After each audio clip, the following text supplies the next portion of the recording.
ભારતીય જનતા પાર્ટીના સ્થાપના દિવસ નિમિત્તે પાટણ જિલ્લા ભાજપ કાર્યાલય ખાતે ઉજવણીના કાર્યક્રમનું આયોજન કરાયું હતું। પાર્ટીનો ધ્વજ ફરકાવી વંદે માતરમનું ગાન કરવામાં આવ્યું હતું। આ પ્રસંગે મુખ્ય વક્તા તરીકે ઉપસ્થિત રહેલા કિસાન મોરચાના પૂર્વ પ્રદેશ પ્રમુખ હિતેન્દ્રભાઈ પટેલે કાર્યકર્તાઓને સંબોધ્યા હતા અને દેશના પૂર્વ વડાપ્રધાન અટલજીએ તેમની પ્રથમ સભામાં જ ભવિષ્યવાણી કરી હતી કે મારો મતદાર આજે ભલે ઘોડિયામાં સૂઈ રહ્યો છે, પરંતુ જેવો જ તે 18 વર્ષનો થશે એટલે ભારતીય જનતા પાર્ટીની સરકાર બનશે।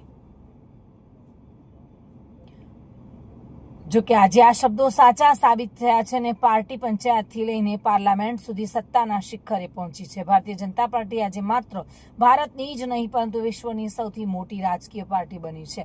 તેમણે કાર્યકર્તાઓને આહવાન કર્યું હતું કે જેમની મનોકામના પૂર્ણ થઈ છે તેવા જનજન સુધી પહોંચી આપણે તેમની સાથે રહેવાનું છે। આ ગૌરવપૂર્ણ અવસરે જિલ્લા પ્રભારી સત્યેન કુલાબર, જિલ્લા ભાજપ પ્રમુખ રમેશભાઈ શિંગવ, ધારાસભ્ય લવિંગજી ઠાકોર, જિલ્લા મહામંત્રી સંજયભાઈ પટેલ, બાબુજી ઠાકોર, લાલજીભાઈ રબારી તેમજ પૂર્વ પ્રમુખ મોહનભાઈ પટેલ સહિતના અનેક હોદ્દેદારો અને મોટી સંખ્યામાં કાર્યકર્તાઓ ઉપસ્થિત રહ્યા હતા। દિગ્નેશ સુથાર સાથે bureau report, today Gujarati news.